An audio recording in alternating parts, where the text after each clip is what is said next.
The very first thing that I like to do before I put any lip product, lip color on my lips, especially a lip stain, I always like to use a lip balm, a lip gloss. After this is set on my lips for a little bit, I'm gonna gently blot this off. Next, I'm gonna use one of my favorite lip stains. This is by the brand Wonder Skin, and this is a really bright one in the shade Darling. Now this comes in a bunch of different shades. It comes in even a lot more natural, neutral looking shades. Now don't be fooled by this bright blue, crazy looking color. That is not what it's gonna look like. This is a lip color changing lip mask. So when you first put it on, it's this crazy blue color, and then you let it sit and then wipe it off, and then the color is revealed. And the reason I love using lip stains on more mature lips that have little, fine lines and wrinkles, especially if you're noticing your lip products are starting to bleed and feather into those little wrinkles, I like using a lip stain because I don't have to keep touching up my lipstick all day long or worrying that I'm gonna have a hot pink trail moving up into my little lip wrinkles and crinkles. All right, now you could pretty much be done and put a little chapstick or lip gloss over top of this and you're good to go for the day.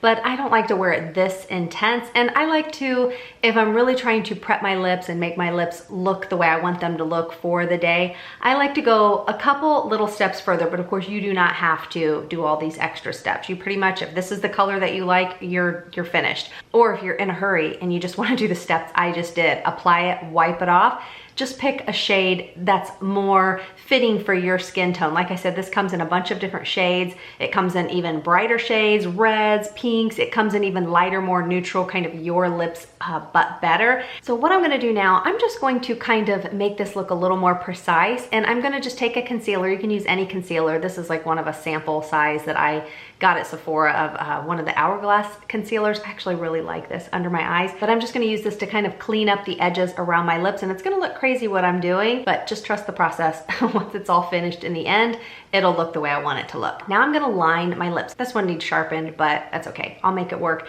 I'm gonna do a little bit of lip liner. You could do this before you put the lip stain on, but I always like to do it afterwards. And I actually grabbed the wrong shade. This is not the shade I wanted to put on, but it's fine, I'll make it work. I will link down below the shade that I like to wear, that same brand, the Maybelline Lifter Liner. This one has a little bit more of a brownish shade to it, tint to it. The one I like has more of like a berry shade that looks best with this, but I grabbed the wrong one, so whatever, I'll make it work. But look down below and I will link this shade name, I can't read it, and I will link the other shade name that I meant to put on that I do think looks better with this lip stain. I want my lip liner to also stay in place as long as this lip stain is gonna stay in place. So I'm just gonna take a little bit of a setting powder. I'm not really a setting powder person on my face. I don't put powder under my eyes, but this is just one I picked up by Pat McGrath Labs. I absolutely do not like this underneath my eyes. I feel like the instant I put it on, even the teeniest amount, it makes my under eyes just look 10 years older.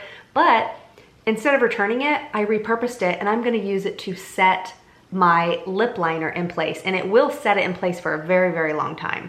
And that's probably too much, so let's just wipe some of it off. This is the baby pink shade, and I'm just using one of these little cheap puffs that I get off of Amazon. And everything I'm sharing is gonna be linked down below if you have any questions of what shades or where to purchase it. Now this powder is going to mesh with this lip liner and really lock it in place so that it will stay as long as this lip stain does. But what I like to do is kind of do like a sunset color on my lips when I use this stain. I always like to use a really pretty colorful lip gloss. Now this is one of the ones by e.l.f. I love these sunscreen lip glosses. Now I could have just put the City Lips Clear back over top so I could keep it that hot pink color, but you could use whatever lip gloss, chapstick, whatever you want over top. This is just the little combination I've been doing. The other thing I like to do sometimes, I'll just take a lipstick. If I don't wear the lip gloss, let me blot a little bit of it off. Underneath that lip gloss, that stain is still there. I ate like greasy tacos one day, and then I went to the gym and I came back and looked in the mirror and I could not believe that it was still, the stain was still on my lips. Pretty much anything I put over top is not going to take this off. But today, actually, I had this on earlier and then I had to scrub it off so I could show you. But I just put a little bit of this. This is one that I've had forever by Tom Ford. But like I said, you do not need to go purchase these exact products. This is just the lip combo that I've been doing lately. Now, if you really struggle with your lip color or lip glosses running up into your wrinkles, especially if your little lip wrinkles are a little bit deeper, I just have this little one. You can see where they are when I make this expression, but this little one right here is the one that gives me most of the problems where the lip color will start to migrate up in there.